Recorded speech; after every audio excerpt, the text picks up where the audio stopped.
sombra espreita por entre a fresta da janela frontal do apartamento alugado, eu anseio o cair da noite.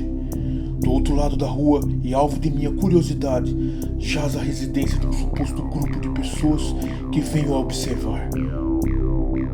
Sei que organizam eventos para pessoas excêntricas já há algum tempo. Estranhamente, no último evento, foi achado em uma lixeira da manhã seguinte restos de animais dilacerados e muito sangue, embalados em plástico. Levanto-me da velha poltrona, que permaneci por longos meses de cansativa investigação. Disfarçado de jornalista independente, me dirijo à porta da saída do hotel, com cuidado, para que não suspeite de meu plano. Caminhando em direção à casa, subitamente um instinto primitivo e irracional inunda minha alma e meus sentimentos. O medo faz com que meu corpo tremule, quase deixo cair o gravador de minhas mãos. Espero que não suspeite de minha real intenção, pois meu coração palpitante denuncia meu desespero. Pretendo descobrir algo relevante e sair pela porta da frente inteiro, evitando o saco plástico e a indiferença do lixeiro.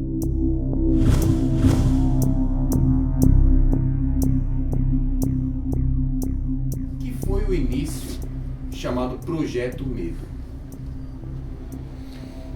Pessoas que gostam de jogar RPG juntas vivendo uma história.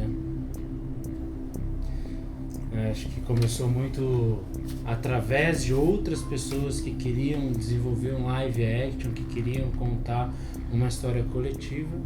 E aí essa história se desmantelou-se e algumas pessoas continuaram a contar uma história de Sabá, um jogo de White Wolf, vampiro.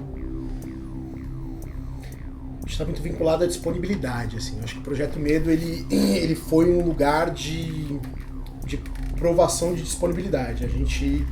Quem estava afim de construir algo, né? E eu acho que foi um momento de expor caminhos possíveis para esse algo.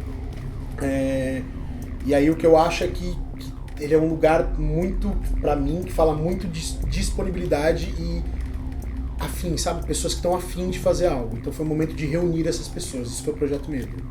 Hoje ele se tornou o Medo. Estúdio Medo. É que medo já é o signo, né, desse grupo, né, do que a gente faz. Hoje as pessoas falam de nós na internet, falam medo. Linkam o Projeto Medo, que é o nome referencial que a gente tem hoje nas redes sociais. Mas isso está se transformando. A gente, graças à disponibilidade dos apaixonados em fazer isso, tem se unido, se fortificado para constituir uma instituição desse fazer, né? O projeto descreve mesmo uma planta, um passo a passo, um caminho a se chegar para algum lugar. E a gente entendeu o nosso lugar, assim, e a gente está começando... A gente acha que a gente entendeu o nosso lugar. A G hoje, por exemplo, está aqui para nos ajudar a solidificar essa compreensão, porque somos de áreas totalmente distintas, profissionais diferentes atribuições, assim, que têm um RPG em comum, mas transformar isso em algo que possa ser palpável, independente da nossa existência, é preciso que haja uma solidez, é preciso que haja uma documentação, um legado que se leve adiante. Pessoa física, jurídica, por exemplo, né? Coisas assim. Complemento com uma parte que pra mim significa algo, em vez de estar reclamando, fazer diferente. Se você não gosta do ambiente, mude. Exato. Enfrente seu medo, se você está disposto. Quer dizer, mudar você validar. mesmo, né? Daí, E é uma relação, sei lá, desse alinhamento de pensamento, de estar querendo fazer a coisa orgânica, de fazer a coisa ter a sua própria evolução, não mais algo estático. E aí surgiu o Estúdio Medo. Nesse momento é quando a gente define que, não é mais um projeto, é um estúdio. Por que estúdio, né? Por que a gente escolhe essa palavra? Ela vem com a ideia de que muitos projetos podem fazer parte dele, né? Muita coisa pode se desenvolver e a palavra estúdio está vinculada a uma certa criação artística em certa medida. E a gente tem uma convicção de que o que a gente consegue produzir através da linguagem da RPG é arte. Pode ser arte. Então a gente pode complementar com uma pergunta. vocês acham que o RPG uniu vocês? De diferentes pensamentos, diferentes profissões?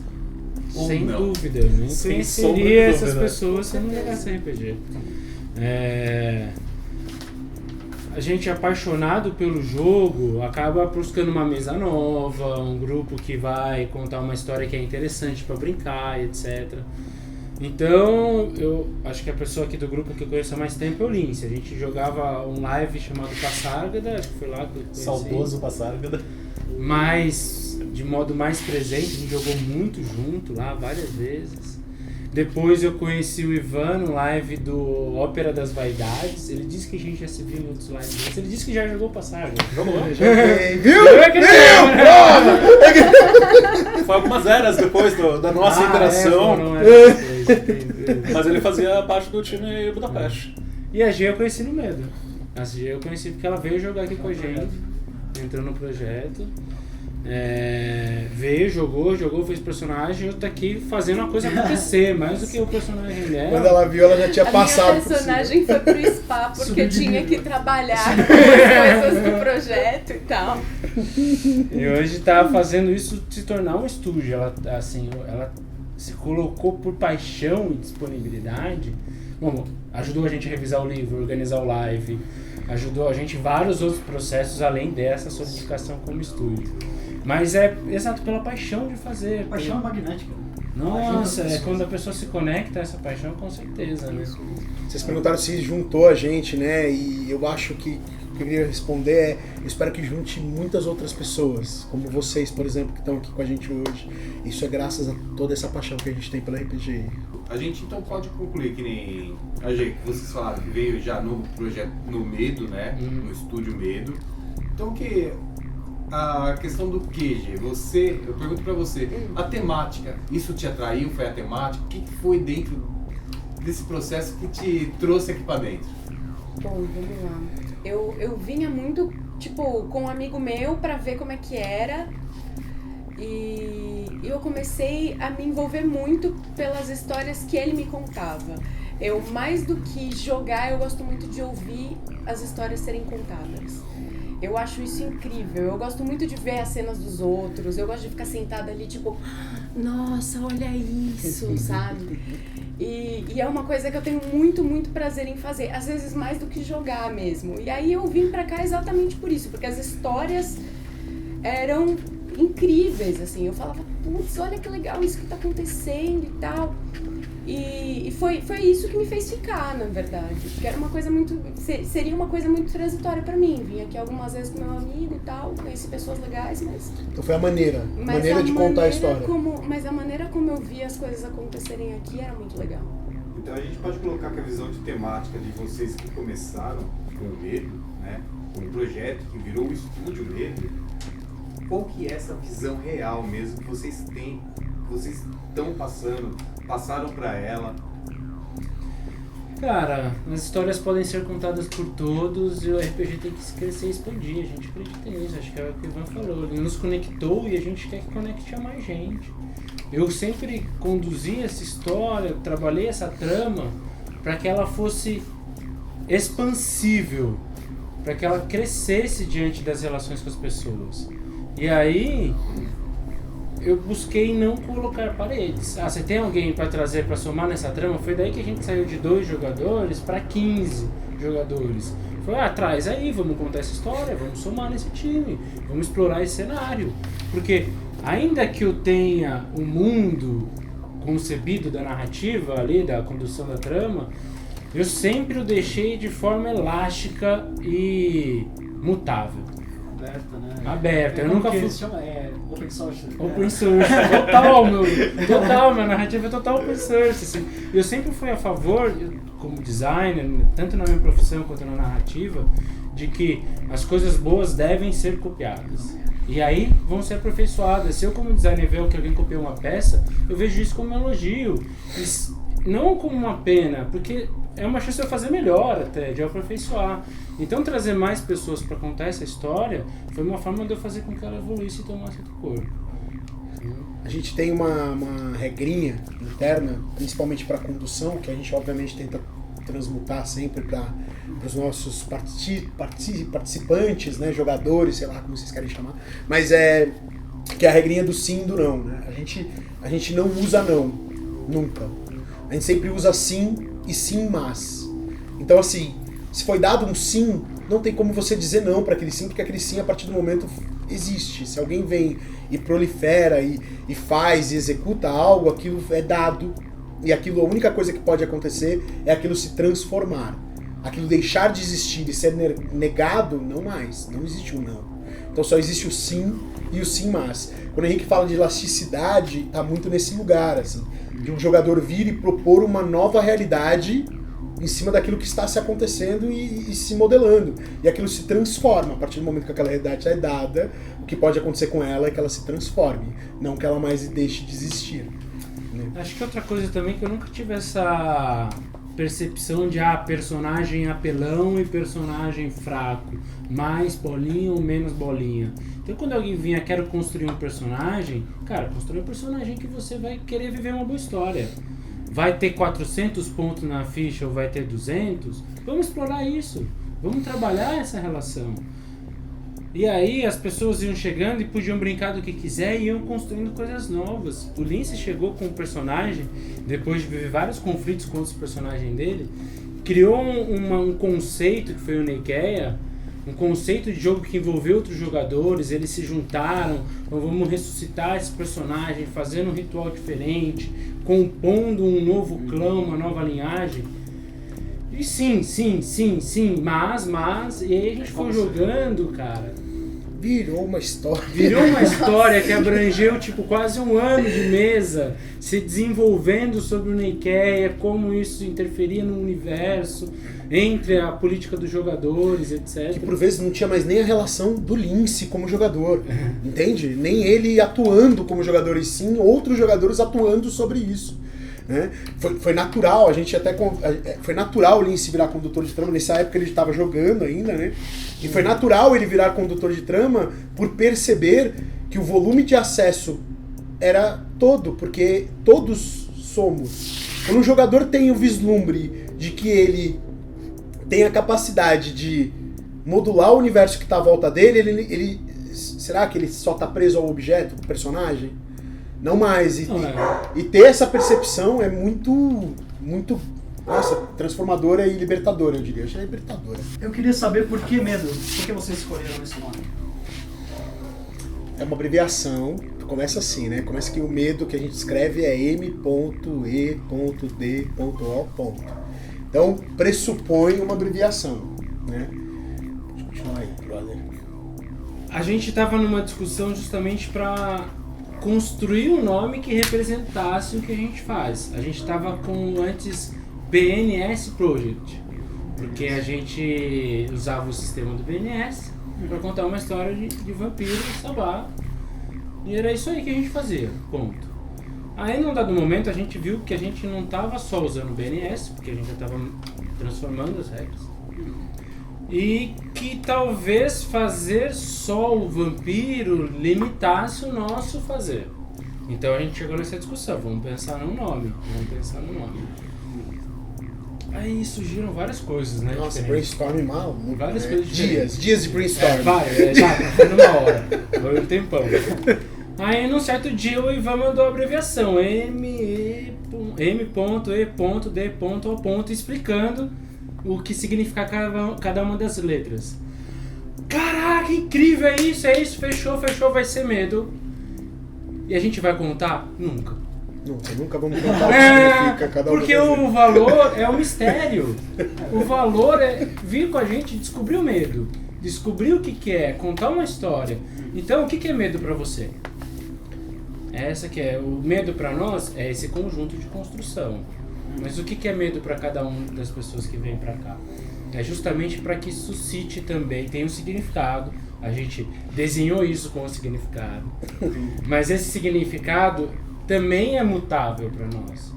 Muitas vezes a gente percebe que o medo que a gente está construindo agora precisa de uma... Que o D seja outra coisa, que o O seja outra coisa, que o M seja outra. Exato. A diferença é que só suscitar o que o M significa, a gente quer sair disso, de todo esse conjunto. O que esse conjunto significa para cada um que faz parte dele.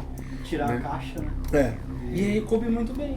Coube Muito bem com o que a gente faz, assim, com o que a gente quer entregar com essa linguagem do RPG, né? Através disso, por isso também. E serve até para criança, para adolescente, para vários nichos diferentes e tal. Não é agressivo, né? Um nome bem, né? Mas que tem um lugar do mistério. Eu acho que o grande lance é o mistério, né? É o que há atrás. Né? E as pessoas sempre Desconhecido causa perguntam, medo. por que medo? O que é medo? O que é essa sigla? E já nos dá a chance de entrar nesse debate. Vamos com a gente contar esse mistério, descobrir, vem desvendar pra gente.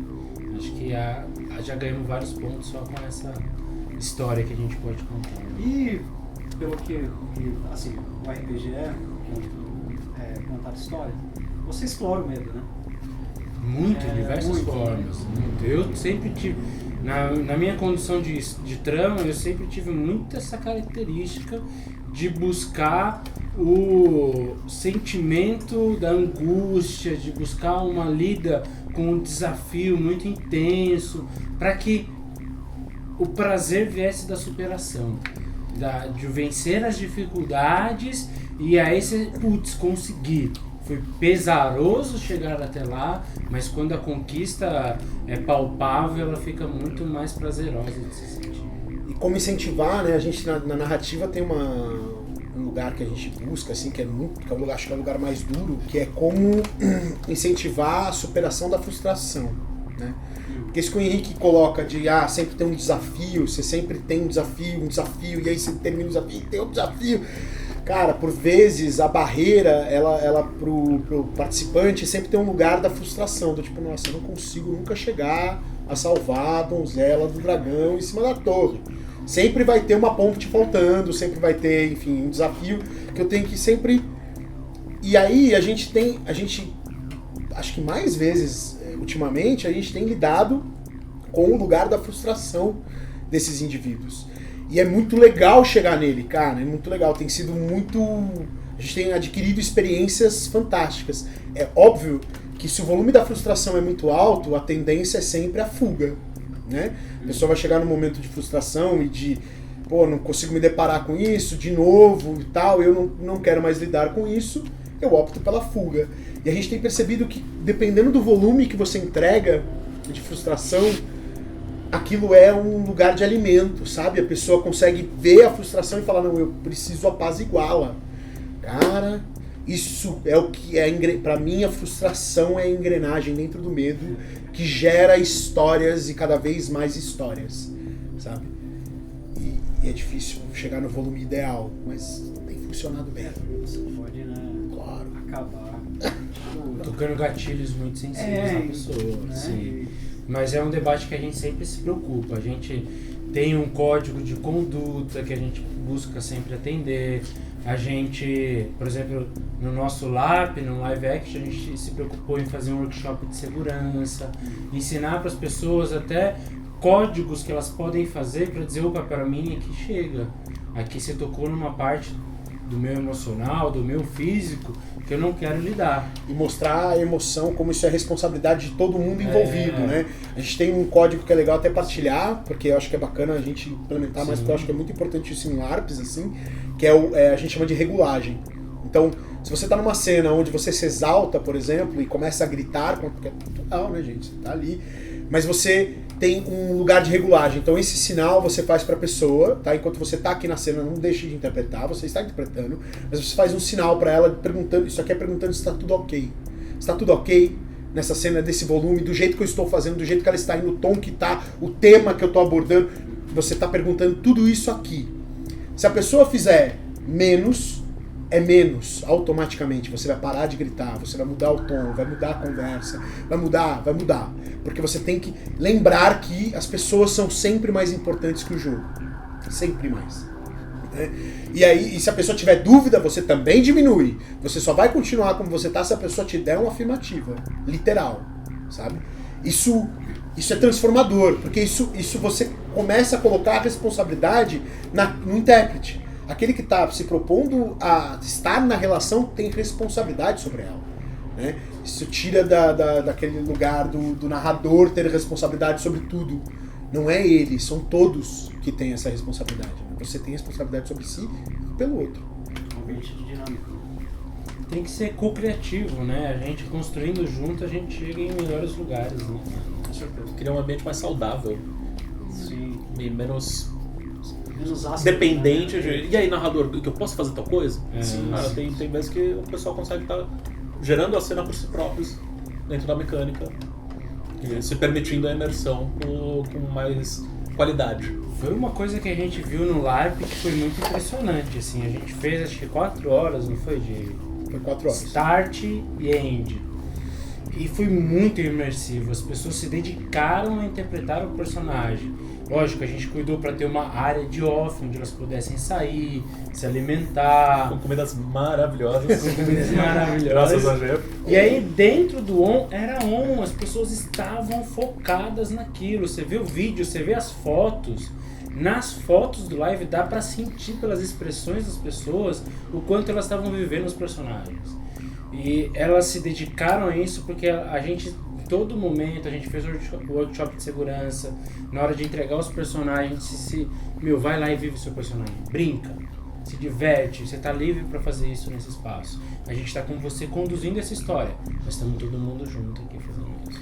O legal é que essa coisa que ele está descrevendo do LARP é muito bacana, porque assim, o LARP é um lugar de injeção, né? Tipo, é um lugar de 4 horas onde as pessoas vão caracterizadas, etc. Então ali o volume das coisas são muito altos, né? Quando você é um personagem, você é o personagem, né? Então existe um volume muito alto ali de objeto, dele ser o personagem.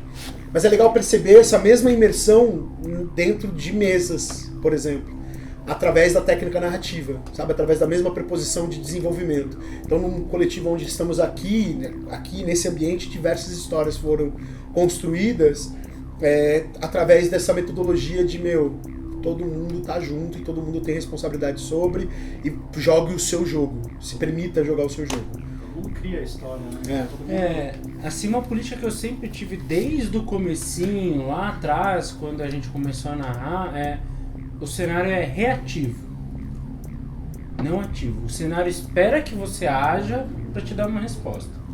Se você não agir e não quiser fazer nada, você não vai ter nada, porque você não está procurando fazer coisas. Agora, se você quiser ir atrás, tem muita coisa para se ir atrás. Tudo quanto é possível se imaginar. Tudo quanto é possível. Você quer olhar para onde? Pode olhar para qualquer lugar. Ah, quero ir buscar um antediluviano. Não, quero construir uma nova linhagem. Vamos atrás. Vamos construir essa história. Eu não quero fazer nada? Tudo bem. Também, você está ali no seu momento de silêncio, legal. Então, por os cenários, a narrativa, a condição de trama sempre ter essa somos reativo, haja você, as pessoas chegavam aqui, quando sentavam aqui para brincar, elas tinham alguma coisa para contar. Elas tinham alguma coisa que elas queriam olhar. Elas tinham um objetivo para brincar. A gente usou isso, né? A gente criou um sistema próprio para poder, né, lidar com esse desenvolver histórias, né? Dentro do nosso sistema tem um despertar, que é a ideia de um novo dia. Então a gente senta, todo mundo que está aqui para começar a sessão, a gente sempre senta em roda, né? E aí sempre da esquerda para a direita, a pessoa dá uma verdade para aquela noite, ela dá uma verdade para aquele jogo. Então ela fala uma verdade, ela diz um sim para aquele jogo. Gente, não importa o que seja, não importa. Alguém vai morrer. Pode ser, hoje vão aparecer lobisomens, Hoje. já aconteceu. Já. Hoje o inimigo vai descobrir uma verdade. Hoje é um dia de sorte. Hoje é um dia de sorte. Já teve N verdades ditas e aquelas verdades fazem parte daquela sessão para todos. Não mais para um só, para todos. Né? E é legal porque é isso, a gente coloca a possibilidade do jogador se colocar, né, do participante, seja quem for, se colocar em que história que a gente quer contar hoje. Né? Eu acho que tem uma diferença. parte, né? Abraçado pela mesa. Constrói junto, né? É isso, o Getaí e o Lince estão aqui hoje porque eles... O Ivan... Eu comecei contando a história, narrador. E eu falei, não, gente, vamos junto. Vamos construir isso junto. Vamos aí. Hoje não é mais... Eu sempre tive essa ideia de não ser o Henrique faz. Ser as pessoas que são apaixonadas pela ideia fazer. E hoje tem várias pessoas que estão se envolvendo pela paixão do negócio, sabe? E é legal que o Henrique pode sair de cena que o Projeto Medo vai continuar acontecendo melhor do que o Henrique fez, inclusive. Vai ser outra coisa mais desenvolvida. Já não tem mais Né? como, né? A partir do momento que é estúdio, você já não tem mais. já Pode ir tem embora. Vida a gente própria, achou. né? Gostamos. Agora vamos lá, vamos para um jogo mais rápido, um bate-papo mais rápido. Fechou. A gente vai falar um pouco sobre o tempo que se passa esse jogo. Ele é atual, ele não é atual, ele está muito envolvido no Vampiro à Máscara antigo, ele está muito envolvido com o V5, agora, essa nova edição do Vampire.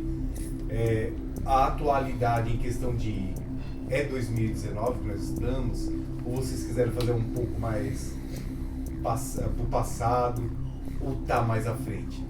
Como que é? Depende muito. Depende muito do que a gente vai contar. A gente tem histórias que estão acontecendo em 2019, a gente tem histórias que aconteceram em 2005, então em 2010. A gente tem histórias Em 2015. em 2015, tem histórias que a gente vai contar em 2005 de novo.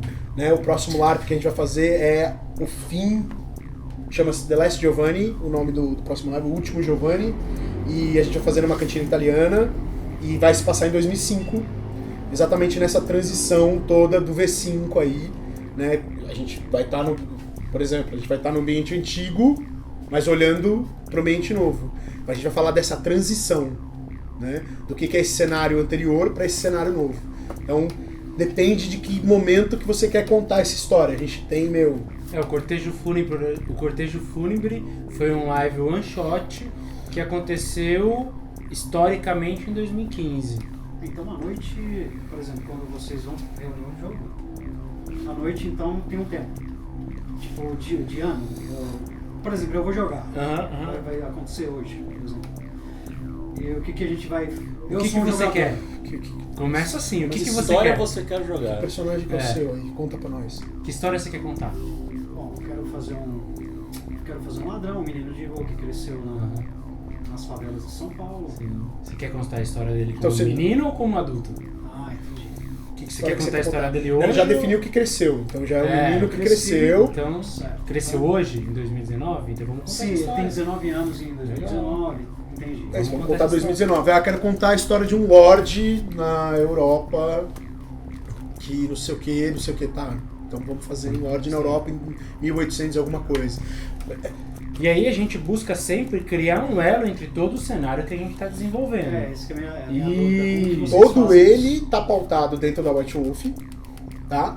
A gente tem uma questão muito legal com a White Wolf, que é uma questão de trajetória. Então a gente tem uma timeline, né? Ela existe, né? A White Wolf já se preocupou em dar isso pra gente, né? Essa timeline existe. Então, dependendo do momento que a gente vai jogar, que a gente vai contar a história, a gente vai colocar dentro daquela timeline.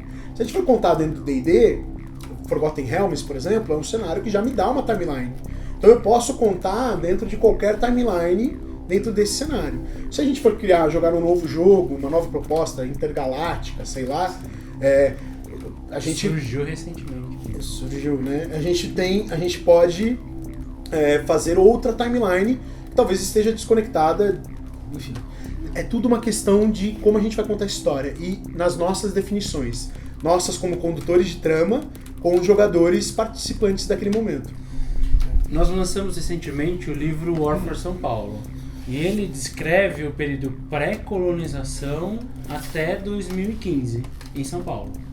A gente fala um pouco dos vampiros, como chegaram no Brasil, em diferentes estados, mas o core base do livro, né, o núcleo central do livro é São Paulo e as histórias principais dos vampiros aqui. Mas isso é uma parte do que o medo pode contar de história. Hoje a gente já estava discutindo assim com pessoas ideias de cenários diferentes, até inclusive que fujam do mundo das trevas em si. Mas se você hoje vier para um estúdio Medo e falar tem uma história, a gente fala qual? O que você quer contar? Você quer contar em Vampiro, São Paulo? Opa, a gente tem um cenário que é o War for São Paulo, Guerra por São Paulo, que é onde a gente contextualiza se você quer brincar com vampiro no mundo atual. Mas se você quiser jogar com elfos num mundo fantasioso, vamos trabalhar isso. Vamos desenvolver essa história. Como que a gente pode conduzir essa grana? Entendi. Tem? Trazendo um exemplo factual. Isso, no dia um do dos jogo. packs que a gente tem é o pack da Arbaxo. E parte da proposta do que eles trouxeram era de contar como foi a criação vampírica para vampiros que vieram da África. Como que é esse conto, como que é essa mitologia que eles trazem. E com isso o pessoal está empenhado em estar lendo um bolo de coisas em Yorubá, uma relação de como que é a criação dos deuses, os orixás, o axé, e usar dessa linguagem para desenvolver a história para eles. E tá rolando, tá se desenvolvendo. Entendi. E como vocês casam isso no live? Os lives sempre tem um tema, começo, meio e fim. Os lives são one shot. Então, por exemplo, a gente pegou o último live que foi o Cortejo Fúnebre. Nós pegamos o cenário que a gente já tinha jogado aqui, alguns eventos com personagem. Só que o que a gente estava jogando aqui é 2019. Até o Cortejo Fúnebre acontecer. A gente voltou para trás e mesclou personagens da época atual que estavam aqui em 2015 com coisas que a gente construiu junto, como o Rô Amadeu, que é o Tico, que é um cara que escreve muito com a gente. É o nosso diretor, né? O nosso criativo. Hoje, como Estúdio Medo, ele já se assumiu como diretor criativo e a gente tem ele como uma das mentes mais bem preparadas para fazer esse enlace do cenário. Porque ele tem uma capacidade cognitiva de conectar personagens num enredo que é beira o divino. Tá? Ele é muito bom em fazer isso. E a gente conta essas histórias, partilha num grupo. A tecnologia, né, hoje em dia, o cara mora em Dubai, ele trabalha numa empresa, numa companhia aérea, então ele está em diferentes partes do mundo, em diferentes fuso horário. Então quando eu vou falar com ele é sempre bom dia, boa tarde, boa noite, Tico, tudo bem? Porque eu não sei que referência do mundo que ele tá. Mas ele lê as histórias, complementa, a gente discute junto, vê o que é bom, o que não é e faz um material que gera o livro, gera um live, gera um conto. A gente publica no nosso site os contos dos jogadores já faz quase um ano. E são jogadores que nem a G, que nem o Lince, que nem o Denon, a Thaís, o Rodrigo do Darbaxo, eles escrevem momentos dos personagens. E a gente pega esses momentos, joga no nosso site, joga nas redes sociais. Esses momentos se conectam com diferentes pontos da história, com diferentes timelines. Mas sempre recai sobre o cenário. Sempre recai sobre o cenário. Esse cenário do Guerra por São Paulo. Então, vamos para outra parte que se chama a existência da adaptação de um live. Né? A gente sabe que um live não dá para seguir uma regra padrão, como antigos livros, como o livro de regras realmente do RPG, né, para live action. Quais são as adaptações, configurações novas que vocês trouxeram para o live de vocês para que os jogadores possam interpretar, fazer o seu personagem realmente ficar rico? Quais são as modificações de sistema, a gente pode dizer assim? A gente pegou um livro de sistema na mão, jogou pra cima e chutou. Pau! E foi assim que a gente começou a desenvolver, tá? Porque a gente percebeu completamente que a ideia... Existe uma... Falando da White Wolf especificamente, tá? Existe uma questão muito, muito séria, onde os livros que eles propõem como LARP, né? Estão vinculados a empoderamento dos personagens, necessariamente. A gente está falando de bolinha. A gente está falando de tenho mais bolinha do que eu não teria. Né? Eu tenho mais bolinha que você, ou você tem mais bolinha que eu. E é assim que funciona a régua de medida entre eles. Né? E ela nunca agrada bem o grupo. Então, em um certo momento, Dominate só funciona para você pegar os vampiros que têm geração inferior à sua. Chegou o BNS e Dominate agora pega em qualquer um. Mas aí virou muito apelão. Aí é muito absurdo. Não, e a gente começou a perceber que esse caminho era um caminho frustrante. Ia dar merda, cara. Ia dar merda. As pessoas começaram, quando a gente ainda usava o BNS, a gente se deparava com diversos momentos discutindo a essência da regra. E, cara, é legal, eu acho. A gente tem. Há um prazer nisso. tem um prazer. Mas é um prazer menor em relação à narrativa e o fluir da história. A questão é escolha. Que escolha que a gente quer tomar? Que escolha, para que caminho, o que a gente quer empenhar energia? A gente pode sentar e ficar discutindo a regra do BNS, que inclusive eu acho incrível. As pessoas odeiam e eu acho incrível, Podemos sentar e ficar discutindo, adoro. Só que, a gente queria contar a história. A gente tava aqui se reunindo, sei lá, 5 horas juntos, numa quinta-feira. Vamos contar a história, vamos usar o nosso tempo, vamos se dedicar a outra coisa. Então a gente adaptou fazendo o nosso próprio, tá? A adaptação é, óbvio que a gente bebeu de um monte de lugar, a gente não criou a roda, de novo, não criamos a roda. A gente vai usar Fate, a gente vai usar House of the Blooded, a gente vai usar as regras de LARP lá de fora, a gente tem um parceiro que é o Elzo Tovani, que ele joga muitos lives de fora, Berlim, Estados Unidos e tal. E é um cara que gosta, entrou no medo, a gente já conhecia outros lives, mas ele entrou no medo do medo, gostou da dinâmica, e aí sempre trazia as ideias do que ele vê lá fora. E a gente expandiu nossa mente muito, assim, porque... Berlim, gente, eles fazem live usando o bairro. Eles usam a cidade inteira, 2, 3 localizações, as pessoas jogam no metrô, indo de um lugar para outro. Então, só pra vocês entenderem como a cabeça explode mesmo. Assim. Não, outro nível, mas por que a gente não faz isso aqui? O que nos impede? Será que é uma questão estrutural? Pode até ser, a gente pode se deparar. Mas será que não é só um desejo? Será que não é só uma vontade? Será que não é só um empenho? Disponibilidade, né? Não é impossível, é só conquistar o seu espaço. O cortejo fúnebre nos deixou isso muito sólido. Nossa. Não é impossível fazer um live de qualidade, que tem um custo. Na verdade, precisamos. Isso, a gente percebeu que as pessoas querem. Não é que não dá, custa muito. Não, tem que fazer. E aí vão ver, as pessoas estão ansiosas por isso, investir pra estar lá. Um dos maiores públicos do Vampiro no Brasil. Tem muito. E a gente percebeu que o cortejo fúnebre que só precisa fazer. E é isso. Foi difícil, não foi um trabalho fácil. O Tico, esse cara, o Juan Amadeu, veio pra cá, eu acho que foi num dia de agosto, assim, final de agosto. E falou pra gente, e aí, vocês não fazem um livro? Não fazem live? Vocês não fazem um livro, um live, assim, até o fim do ano? Vocês estão contando essa história, já estão desenvolvendo o Projeto Medo aí há 2, 3 anos, vocês não vão fazer nada? Vocês só vão ficar contando a história? Vocês podem. Aí a gente falou, então vamos, a gente faz dia 1º de dezembro, a gente faz o live e lança o livro um mês depois. Combinado? Combinado? Aqui, nesse espaço, a gente falou isso. Vamos. Pronto, aconteceu. Dia 1º de dezembro aconteceu o live. Foi uma loucura para organizar, achar espaço, achar lugar, comida, decoração. E o livro a gente não lançou em janeiro, lançou ele em abril, porque a gente viu que não era assim. Então, faz um livro aí! Lançou o livro, né? Exige uma série Dava de pra lançar, cuidados. mas daí sairia sem revisões, que não é a proposta da qualidade. A gente tem a G, que é um tesouro que nos... Vai fazer bonito! Vai fazer bonito! Se é pra fazer, tem que fazer bem. A G bate muito bem nessa tecla, felizmente. Eu confesso que eu sou um pouco desleixado nesse sentido, mas tenho amigos que me ajudam muito nessa parceria. E a gente lançou o livro em inglês agora por causa desse trabalho, dessa dedicação. A gente é capaz, nós podemos mostrar, além de que nós somos capazes, de que qualquer um é.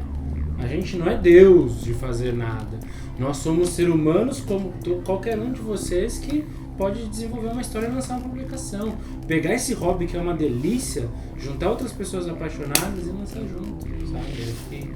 O medo vem pra nos dar coragem. E ele não fala só do livro, tá? A gente fala de N possibilidades. Hoje a gente tem um LARP e um livro construídos, mas a gente não tem ideia de qual volume de material que a gente pode desenvolver, né? Pode ter série mesmo, mas a gente pode ir pra outros caminhos, cara. Existem, cara, até a questão efêmera. Se é essa proposta, sabe, o efêmero de sentar em uma mesa de RPG e jogar, e aquilo não ter uma construção após, mas aquilo ser a construção, a gente tá topando, sabe? É isso. Falando nisso tudo que vocês comentaram até agora, principalmente uma parte dos jogadores, eles estão proporcionando as histórias também, né? E eu cheguei a ver na internet alguns jogadores que comentaram coisas como assim: eu gosto do live deles por causa que não tem panela, não tem gente ajudando outra pessoa, assim, tipo, eles que são, entre aspas, vocês não se chamam de vocês não se chamam de narradores, e sim protagonistas. Na verdade, vocês são protagonistas do próprio live de vocês junto com os jogadores, que também são. Assim, é uma visão que eu tenho, pelo menos. E eu vi jogadores mesmo falando sobre esse assunto, falando que vocês não criam panela, não favorecem ninguém por ser amigo ou não. O que vocês acham disso dentro do medo? Acho que tudo que a gente falou agora seria impossível ter uma panelinha, né? Diante de tudo isso que a gente preza o coletivo, cara. E por mais diferentes que sejam as ideias, a gente no mínimo se propõe a ouvir. Vamos discutir, vamos falar sobre qual que é a sua experiência, vamos ver se dá pra somar na nossa. Lógico que em vários momentos a gente deparou-se com ideias ou com até pessoas incompatíveis ao medo, ao modo de fazer do medo. Mas de boa também, legal. Se não deu aqui, vamos ver se dá em outra coisa mais pra frente. A gente não briga com as pessoas porque elas não gostam do modo que a gente faz. A gente abraça e fala, tudo bem. A gente só tá fazendo isso porque a gente acredita. Se você acredita em outra coisa, legal também. Resumindo, vocês estão criando uma família dentro do medo. Uma cultura. Uma cultura. É muito mais importante. Família é mais fechada, né? Família representa um núcleo duro de uma coisa onde vai ficar-se pelo sangue. A gente quer vencer, ultrapassar e elastificar essa relação. Como uma cultura é. Uma cultura não compreende uma família. Compreende várias famílias, vários modos de se fazer. Aproveitando da linguagem do RPG, porque a linguagem do RPG é isso, ela permeia vários modos de se fazer. E a gente está aproveitando-se desse saber para usar com medo e além disso. Todo mundo tem uma história a contar, a gente só se prontifica a estar ouvindo a história. Quem quer dividir, a gente está aqui querendo ouvir e talvez complementá-la e incentivá-la a sua crescente. Perfeito. Agora vamos falar sobre os clãs dentro do medo, dentro desse projeto vampiro de um live action. Como é que tá os clãs? O que tá pegando? Vamos falar do War for São Paulo, então. Vamos falar um pouco focado no War for São Paulo. A gente começou o War for São Paulo aproveitando o cenário desenvolvido pelo By Night Studios, que foi o BNS lançado lá em 2013, que descrevia já inúmeros conflitos com a sociedade mortal, dos vampiros com a sociedade mortal, e as seitas que estavam cada vez mais se reestruturando graças aos caçadores intervindo cada vez mais e afetando as sociedades vampíricas. Os mortais, né? Porque quando a gente fala caçadores, a galera aí já vai supor, né, caçadores caçados ou os Hunters Reconings, né? E a gente está falando de um momento que é onde as instituições mortais começam a entender que existe algo na noite, né? E aqui é o grande ponto de conflito do cenário, tá? O grande ponto de conflito é quando o Estado, principalmente, né, Exército, Inteligência Brasileira, tem acesso à informação de que algo existe na noite. Não estamos falando de vampiro até aqui. Estamos falando de que algo estranho, além desse corpóreo mundano, existe. E aí, bicho, ferrou. ferrou. Porque o seu adversário é uma estrutura muito maior, que aí no V5, depois vem se firmar, né, como a Segunda Inquisição, como os caras. A Segunda Inquisição é o nome dado pelo Mitras na quinta edição para essas organizações estatais, né, que são FBI, CIA, Inteligência Brasileira, os caras de Moscou. As mídias, inclusive, a igreja, a Sociedade de Leopoldo. Não é só os malcavianos que tem paranoia, então. Não. E esse é um cenário que a gente estava narrando, bebendo do By Night Studios e exploramos isso cada vez mais. Então, os clãs, a gente vai falar conforme a organização que eles se propuseram. Então os clãs na Camarilla têm um comportamento muito mais fechado. É um clube de elite cada vez mais restritivo, onde participa somente aqueles aptos a cumprirem as normas da sua sociedade. Até aqui aquelas tradições que conhecíamos. Né? Já no Sabá estão aqueles que foram capazes de sobreviver, aqueles que não caíram e que conseguiram lutar pelo seu bando. Inclusive nas nossas mesas aqui, nos nossos joguinhos periódicos, os jogadores com os seus personagens viveram muitos desses conflitos graças à trama do cenário colocar a sociedade mortal como um inimigo poderoso. Então a gente viu o Sabá sendo desestruturado graças a vários inimigos que estão em todos os lugares, e como isso foi um problema para a organização do bando, para a organização dos clãs, dentro de uma estrutura como é o Sabá, que tem protocolos diferentes da Camarilla para a organização. Aí eu só por curiosidade mesmo, qual o clã mais queridinho que o pessoal mais procura aqui? Tirando, assim, desculpa Henrique, eu sei que você gosta muito, mas tirando Tremere, que eu não acho que é clã. É engraçado você falar isso, que você me conhece de uma fase onde eu sempre joguei com personagens variados. Sempre busquei diferentes arquétipos. Você joga bem de Malkaviano. Sempre gostei da sua boa interpretação de Malkaviano. E a gente começou essa mesa porque eu tinha um personagem Pander do Sabá que criou uma história muito grande lá dentro do São Paulo by Night, que é um outro live que já tem décadas aqui em São Paulo, né? E aí eu construí essa história com esse Pander, muita gente conheceu esse meu jogo e veio pra cá depois pra jogar Sabá comigo, porque joguei bem com o Sabá lá. Mas talvez essa minha diversidade tenha trazido também para o público do medo, porque aqui a gente não teve uma presença mais forte de um clã do que de outro. Teve Tismice, teve tudo, velho. Tem Malkaviano, tem Tismice, tem Bruhá, Toreador, tem Pander, Tremere, dentro da história de Malkaviano. Você tá livre pra escolher qualquer coisa. Cara, a gente já teve gente querendo jogar de Kiacid. Kiacid, tivemos 2, inclusive. Isso é bem interessante. Você pode... Conta essa história. Só conta a história, cara. Só vamos essa fazer ela ser... Isso, pra ela ser legal pra todo mundo. Conta essa história, cara. Né? Vamos aí. É só isso que a gente quer. Então acabou não tendo mais de um clã ou menos de outro. Ainda que o jogo, por exemplo, foi principalmente estruturado no Sabá, inclusive o livro Guerra por São Paulo, ele tem como um das seitas mais preponderantes do cenário o Sabá. A gente tem um capítulo inteiro sobre a Camarilla. A gente fala, ainda assim, sabe? Isso, a gente fala muito sobre a Camarilla. A Camarilla existe no nosso cenário, ela tem toda uma importância. A gente tem uma variedade de clãs, né? Tem uma variedade de jogos que as pessoas... E cria novos clãs, a gente já criou novos clãs aqui dentro. E se, por exemplo, eu chegar no live e falar, não quero jogar com vampiro, quero jogar com mago, com lobisomem. Maravilhoso. Lindo, vamos. Temos lobisomem. Temos lobisomem jogando. Ele joga sozinho em Recife. Então, mas joga. Não é restrito nem as outras... Não. Nem queremos.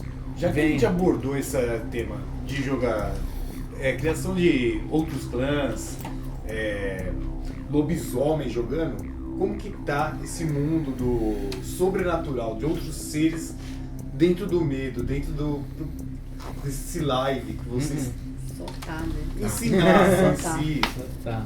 O que vocês querem uma falar coisa sobre que, isso? inclusive, quem leu Guerra por São Paulo vai ver muitas referências de outras criaturas além dos vampiros, assim. E a gente se preocupou, inclusive, a descrever um tipo de vampiro que não é o vampiro europeu dos 13 clãs conhecidos europeu-americano. A gente se preocupou a desenvolver uma linhagem própria de sugadores de sangue imortais da região Brasil Tupiniquim aqui. Então a gente tem o que a gente chama no livro de deuses da noite, que são o tipo de criatura noturna que cresceu nessa região ameríndia aqui. Além dos deuses da noite, que são uma associação com o vampiro, a gente já pensou em lobisomens, já tem jogadores brincando com isso, magos. Eu, Henrique, pessoalmente, sempre fui muito apaixonado pelo conceito de mago e todo jogo de Mago Ascensão, Paradigma. Então, desde o começo, eu sempre coloquei pequenos elementos que muitas vezes os personagens vampiros não digeriam, mas tinha mão de mago muito intenso. A tecnocracia é um elemento que toca muito no nosso cenário. Imagina, eles estão pegando onda nessa parada da Segunda Inquisição. Segunda Inquisição, adorei, tô amarradão. E se tiveram jogadores que seus personagens desenvolveram a ideia de, já que eu tenho um inimigo mortal muito forte, deixa eu buscar aliados mortais muito fortes. E aí foram atrás de magos, foram atrás de outras criaturas para com eles desenvolver a história para vencer o desafio proposto. Tem que entender que o Brasil é terra de feras, né? Não é terra de lobisomem. Começa assim, né? Primeira coisa. Então a gente tem muita história para contar daí. Assim. A gente, inclusive, o pessoal da Nação Garou lançou agora um livro chamado Brasil em Fúria, que trata só do aspecto licântropo aqui no Brasil. Tô começando a leitura desse material, parece bem interessante. É muito legal, tem muita coisa boa. Eles têm mapas, ilustrações e desenvolvimento por regiões ali, que é uma coisa que nós, como projeto, incentivamos muito, assim. Pegar uma região pouco desenvolvida em história e trabalhar em cima dela, né?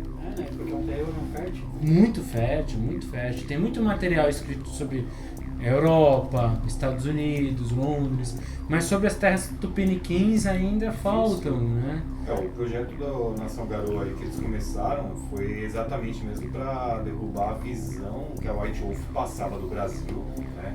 Porque eu conheço eles e converso, e foi isso, eles começaram com uma ideia de Amazonas, de mostrar o que era, Manaus, essas coisas, e começaram a descer e pegaram, falaram, não, vamos estruturar o Brasil inteiro, que foi show de bola, eu acho sensacional o que eles fizeram.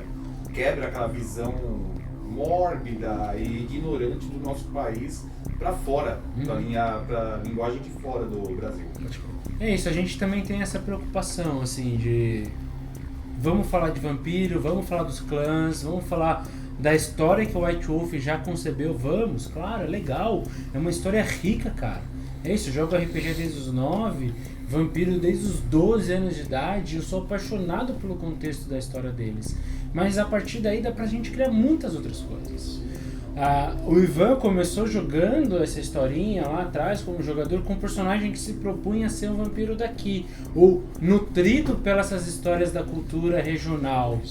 E disso a gente criou todo um leque de história que foi esplêndido desenvolver, assim, que fugia do roteiro Mundo das Trevas estabelecido pela White Wolf e nos deu margem para viver coisas assim inimagináveis na história. Sim, não, o Brasil ele é bem rico em material, eu acho, tanto que a gente fez uma entrevista com o Christopher, o escritor de A Bandeira do Elefante da Arara, que é um livro sensacional, um material maravilhoso. Incrível, né? O trem é incrível.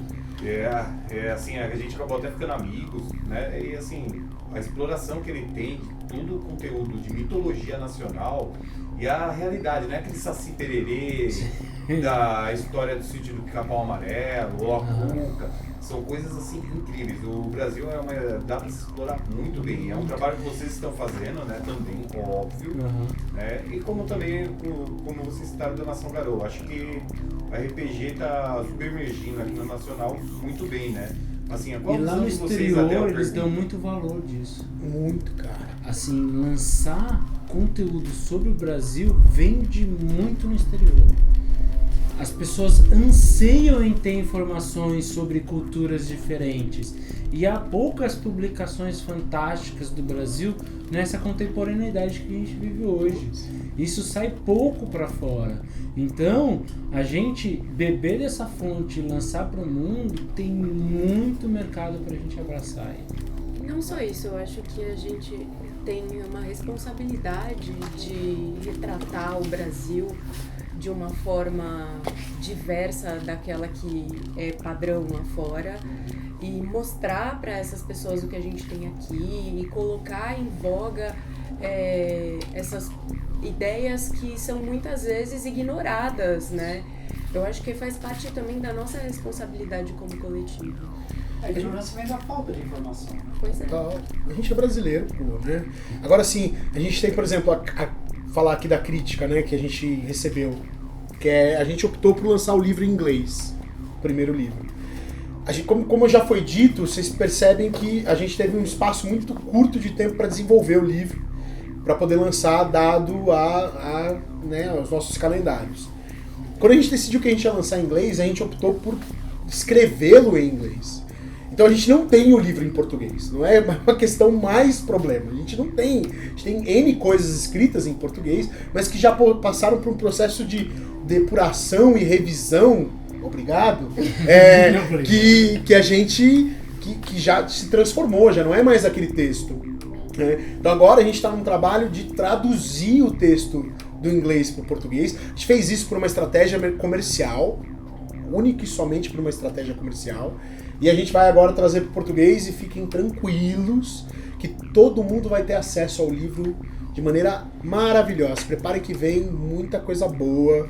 A gente vai fazer uma coisa muito legal com o livro em português e é isso. A gente recebeu várias críticas nesse sentido e eu compactuo com elas. A gente está num momento de falar de decolonização, sabe? A academia está estudando decolonização, está falando isso, está trazendo isso pra gente. A gente não está ignorante a esse fato.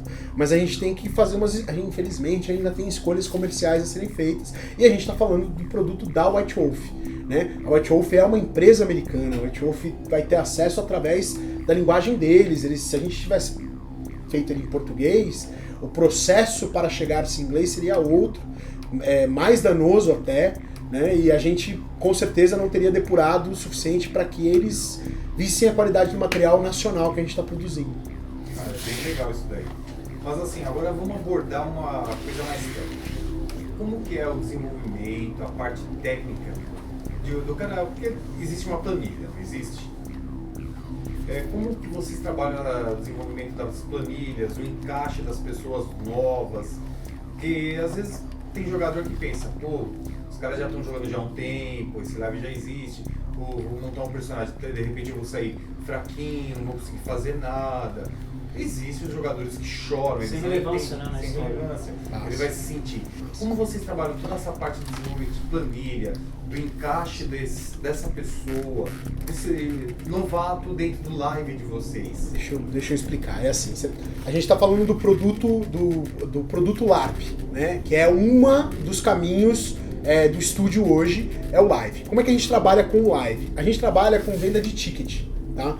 Então a gente vai, por exemplo, agora a gente vai ter o Giovanni, né, o The Last Giovanni, o último Giovanni, que vai acontecer e a gente vai começar a venda de ticket desse material, acho que logo, inclusive, né? A gente já até escopou. Quando você estiver vendo esse vídeo, é bem provável que já esteja à venda o ticket. Então, se liga no link embaixo aí. E aí, o que eu tenho pra dizer é assim, a gente vende pacotes, tá? Então o que a gente faz? Como se fosse uma vaquinha, um Kickstarter, sabe aqueles... financiamento coletivo. Isso, plataformas de financiamento coletivo, a gente sempre escolhe a melhor aí e a gente vende através dela, tá? A gente tem o Live como meta, né? O LARP como meta, tá? A gente tem toda a descrição do LARP como meta e aí o que a gente faz é vender esses pacotes. Primeira coisa muito importante que eu acho que é legal da sua pergunta é a gente não vende pay to win. Não se tem a ideia de vender, você paga mais para jogar com personagens mais fortes. O nosso sistema nem tem esse lugar. Tá? O sistema que a gente concebeu hoje é um sistema narrativo, é um sistema focado em narração. Vocês jogadores de RPG aí das antigas já devem ter vivenciado, ou você que é novo e só vivenciou esse, mas tem sistemas que estão focados mais na ideia sistemática mesmo do jogador, do personagem bolinha, né, do personagem combo, do personagem, enfim, interação com o sistema, isso que dá um empoderamento dele, e existem outros sistemas que vão para uma vertente mais narrativa, tá? Como a gente já citou, Fate, House of the Blood, enfim, e os LARPs da Europa principalmente vão para esse viés. E a gente faz a mesma coisa aqui, tá? O que a gente vende nesses pacotes são extras e principalmente duas diferenciações de personagem, basicamente, tá? Existem diversos para esse caminho e diversos para o outro, pacotes, tá? Mas basicamente personagens que distribuam plots e personagens que captem plots. Basicamente é isso. Quando eu coloco essa divisão, fica claro que aqueles personagens que vão distribuir plot, eles precisam ter um nível de interação com o nosso cenário e com o nosso ambiente diferente daqueles que estão para buscar plot. Responsabilidade. Então a responsabilidade desse cara é maior no sentido de estar preparado para aquela situação, né? Então isso também tem um envolvimento maior do estúdio nesse sentido, tá? Então basicamente, para responder a tua pergunta, a gente trabalha com esses dois lugares, o cara que quer ser o que distribui plot e aquele que quer captar plot, tá? E aí a gente vai conceber o personagem equivalente, eles são equivalentes dentro da nossa sistemática, porque a gente foca dentro da narrativa, tá? Então são poderes diferentes, não melhores ou piores, são poderes diferentes, são acessos distintos, são influências outras, são capacidades diferentes, mas todos têm. Você colocou essa história. Quando uma pessoa chega com uma planilha e tem a outra jogando já há 5 anos e vai fazer uma nova planilha. A relação de poderes é diferente? Não no sistema do medo. Porque o poder no sistema do medo está em contar a história, está em desenvolver o seu personagem, não em comparação de bolinhas.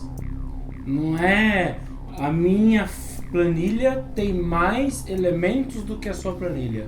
Não é aqui que repousa a diversão no medo. É da planilha que história que a gente vai forjar juntos. Muitas vezes a G viveu isso, o Lince viveu isso muito bem. Eles forjaram histórias muito mais desenvolvidas, resolutas, nutritivas do que quem já estava lá desde o começo desenvolvendo. Porque eles estavam no momento de mais inspiração, no momento de mais força e energia para fazer com que aquela história se desenvolvesse, independente e correlacionado com a planilha. A planilha é um elemento de suporte, mas ele não é um elemento restritivo. Resumindo, a gente pode dizer que o background fala muito mais do que qualquer ponto de distribuição. Um background é o início da história do personagem. Cara, a sua história é tudo. Você, dentro, Fernando, não é nada sem a sua história. Eu, Henrique, não sou nada sem a minha história. O Ivan não é nada sem a história dele. Ele só pode exercer o labor dele, eu só posso exercer o meu graças à minha história. E a gente entendeu isso no nosso sistema. A planilha do personagem, ela nasce a partir da história. Ele não monta uma planilha se ele não tiver uma história concebida. Com a história, ele entende qual que é o aspecto que ele tem como destaque, qual que é o modo que ele se relaciona com alguém, quanto mais capacidade ele tem de se relacionar ou menos com o mundo à volta dele. Então a gente busca no nosso sistema destacar se o personagem se relaciona em grupo, então ele vai ter algum aspecto relacionado ao grupo. Se o personagem tem alguma crença específica, então ele tem algum aspecto que se ressalta dessa crença específica. Se o personagem tem alguma capacidade sanguínea, algum dom sobrenatural, então ele tem algum aspecto que se ressalte sobre isso. A partir desses aspectos, a gente junta personagens e conta histórias. Então, quem é mais que o outro? Indiferente. Vamos contar uma história legal? Show de bola esse tipo de pensamento, essa linha que você segue, porque falta mesmo muito dentro do mercado esse tipo de visão. Dentro do mercado não, melhor, dentro do mundo do RPG falta bastante. É uma coisa que vocês estão suprindo, porque isso, na minha visão, são erros, né? Que aconteciam do passado, da sistemática do passado. Sim, parabéns por essa linha de pensamento de vocês. São modos diferentes de agir. Não sei se o outro tá errado. Não sei se o outro tá errado. Porque tem assim, gente que se divirte com o outro. Eu me divirto com o outro. Até por isso que eu defendo o outro. Porque eu me divirto estar no tabuleiro. Entende? Eu me divirto também tendo um personagem de D&D. Mais técnico, né? Que tem atributos, tem talentos. De uma forma certa, eu acho. Como é que é? Gamicista? Como é que é? Gameista. Gamista. Isso. Personagem gamista. Com gamista. isso, entende? Só que apresenta uma outra proposta que também me diverte e eu não vejo no mercado. Mas não vejo no RPG. a proposta de vocês eu acho muito mais interessante. Eu Sinceramente. Tô investindo nela aí. No live ela Eu aposto mais nela. interessante. Eu tô nessa. Eu acho uma fórmula legal. Mas falando em formas, essas coisas, eu vou fazer uma outra pergunta. Digamos assim, eu, Fernando, eu vou jogar live de vocês. Montei meu background, blá blá blá e blá blá blá. No dia do jogo, de repente, eu não tenho como me fantasiar. Não tenho material, não tenho nada. Digamos assim, eu sou um cara que deu uma ideia. Eu apareço de bermuda, chinelo e uma camiseta regata.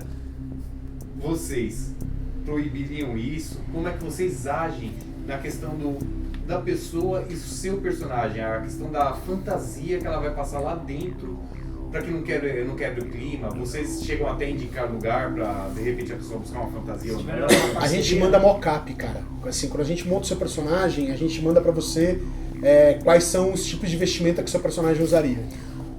A G faz isso com uma habilidade. Então assim, a gente fala, ó, você pode usar roupas assim, desse jeito e tal. Te dá dicas. Se você aparecer lá de bermuda e chinelo, aí você imagina, vai contar essa história. boa sorte. Ah, Sou o Ventru, pá, não sei o que, boladão, né? Bermuda e chinelo. Conta Nossa, essa velho. história. Conta essa história. mas mesmo assim vocês não impedem o cara de jogar. Não, só Ele que vai é essa entrar lá história dentro, que ele tá Ele contando. vai ter que lidar com isso, é uma explicar condição. por que ele tá parecendo um mendigo, exemplo. E Isso. não o Ventru boladão ri. Isso. Ah, é legal pra caramba. Ele pode ter pensado no motivo pra isso, né? Ele pode. Ou vamos construir. Se ele não pensou, é um bom momento. De uma forma ou de outra vai entrar na narrativa. Né? Vai. Sim, mas a gente se preocupa em ajudar, dar uma tutoria. No último LARP, no cortejo fúnebre, a gente trouxe uma parceira que foi a Vicky, que ela fazia maquiagem de efeitos especiais e tal. Havia um investimento, Próteses, né? Tem o termo certo, que é próteses alguma coisa. Ela... Deixa eu ver.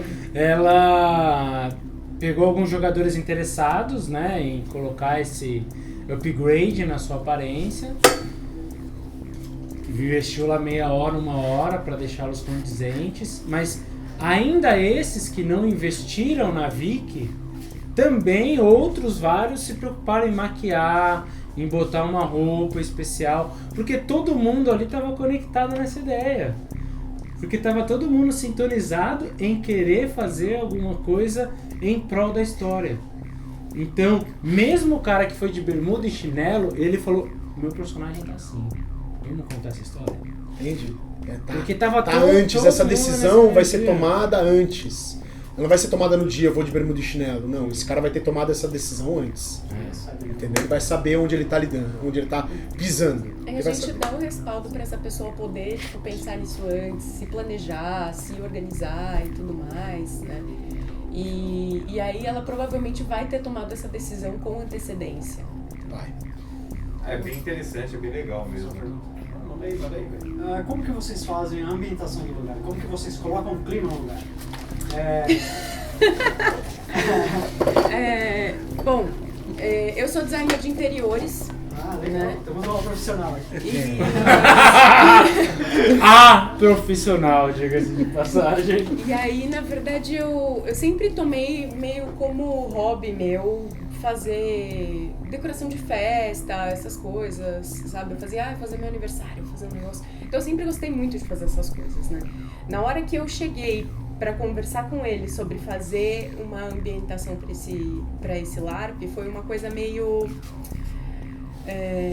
a gente sentou, vamos conversar.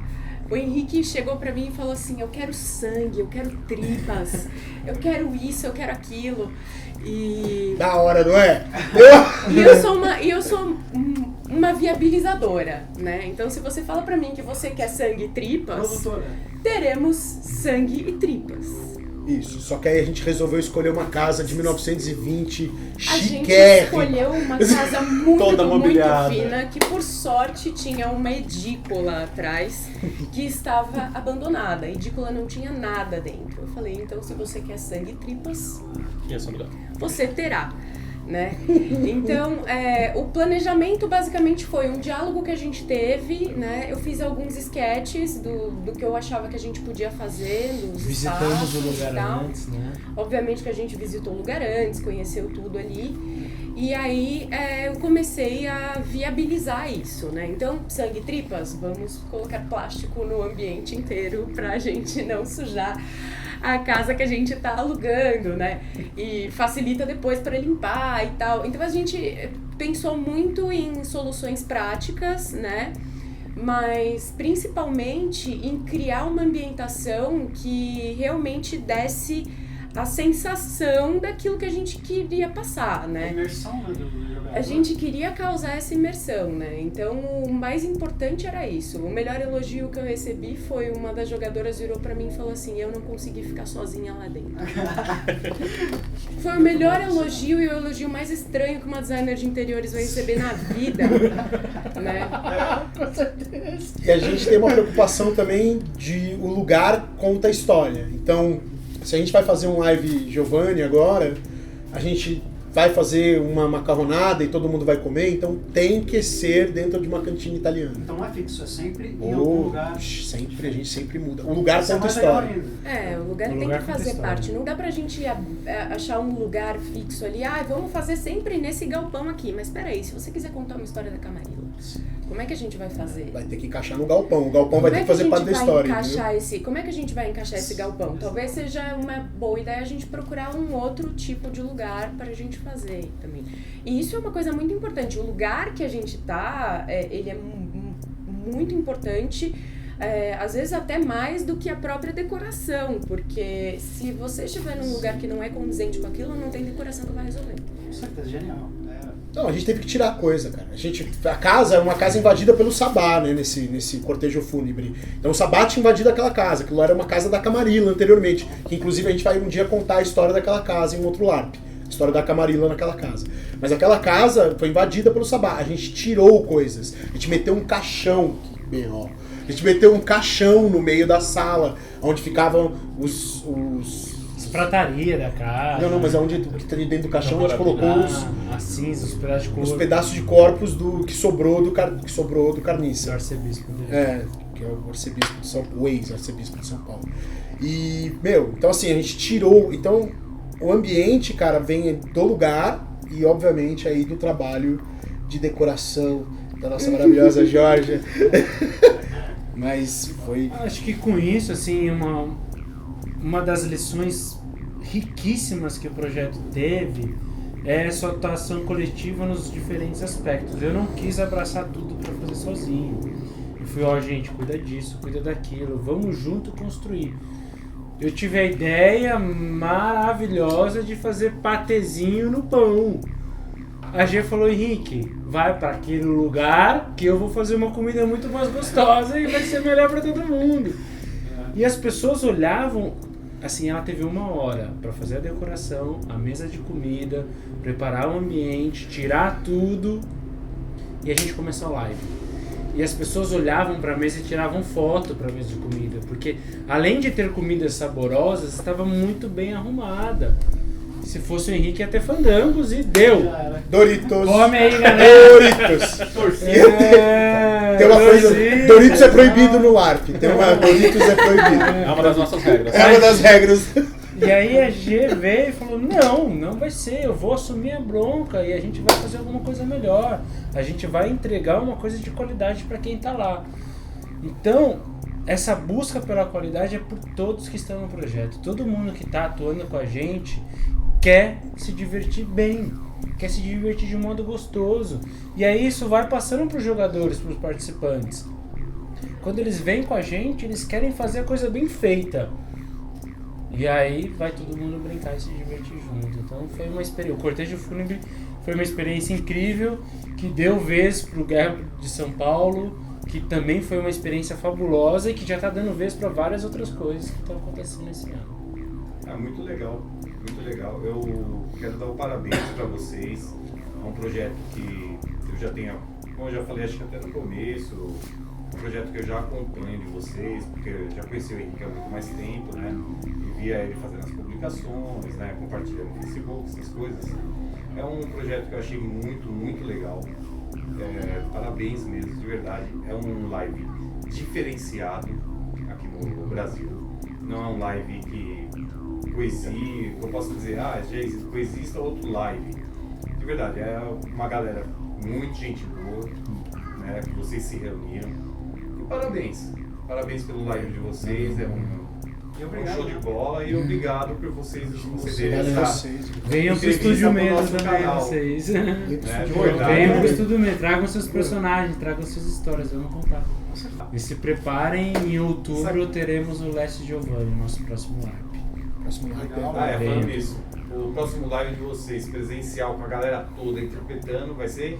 Dia 6 de outubro, num domingo, um jantar numa cantina italiana chamado Último Giovanni. Então isso significa que a galera que quiser vir a jogar esse live ainda tem muito tempo para poder se inscrever. Não vai deixar para procurar no dia 7, tá? Até dia 6, Não, assim, nem até estará meio-dia. aberto até lá. A gente vai fechar as inscrições Tipo, um mês pensa assim, ó, antes. máximo, dia 6, meio-dia. Tá? Não, nós fechamos as inscrições um mês antes. Porque o jogador recebe um kit de boas-vindas, recebe o seu personagem para ele preparando. A gente tem um trabalho enorme em cima do mock-up de cada um deles, né? Saber quantos vão mesmo, né? A gente não... Você vai tirar uma Até pra amarrar a trama direitinho. Até pra amarrar a trama direitinho. Porque a gente tem a trama na cabeça, mas se surgirem 50 negros...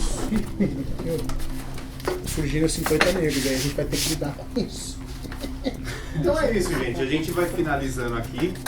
Eu agradeço a todos por toda essa disponibilidade que realmente tiveram. A gente do Narrativa é um canal novo, a gente está em crescimento. Eu não vou falar pra vocês que a gente vai dar ibope pra caramba pra vocês. Mas se a gente puder sempre estar com esse trabalho de divulgação, é um canal que está realmente crescendo. A gente tem outro canal com mais de 30 mil pessoas e assim, a gente vai trabalhando. Ótimo, Tá? maravilhoso, é isso aí. E eu quero agradecer de verdade mesmo. Imagina, Ivan, obrigado, porque foi o primeiro cara que eu comecei a falar sobre. Eu fui procurar ele primeiro, né? E depois o senhor Henrique. Opa, pra ver o que é isso, né? Valeu! Muito obrigado, gente, de verdade, de coração. Valeu demais, hein? Valeu. Tá? Falou Narrativa. Valeu, galera! Aí, Acompanha a gente galera. aí, segue os vídeos e Os vamos links fazer embaixo, RPG. link embaixo. É isso aí. Importante, os links embaixo. Os links estão todos embaixo. Ah, e não se esqueça, se inscreve na porcaria do canal. Dê like se gostou, dê dislike se não gostou. Fala assim, ó, não, eu achei uma entrevista de vocês uma porcaria. Gente, sinceridade pra gente poder melhorar, Fala tá? que o Henrique é Valeu. baixinho, fala que o Henrique é baixinho. Fala que o Henrique é baixinho. É isso daí, valeu.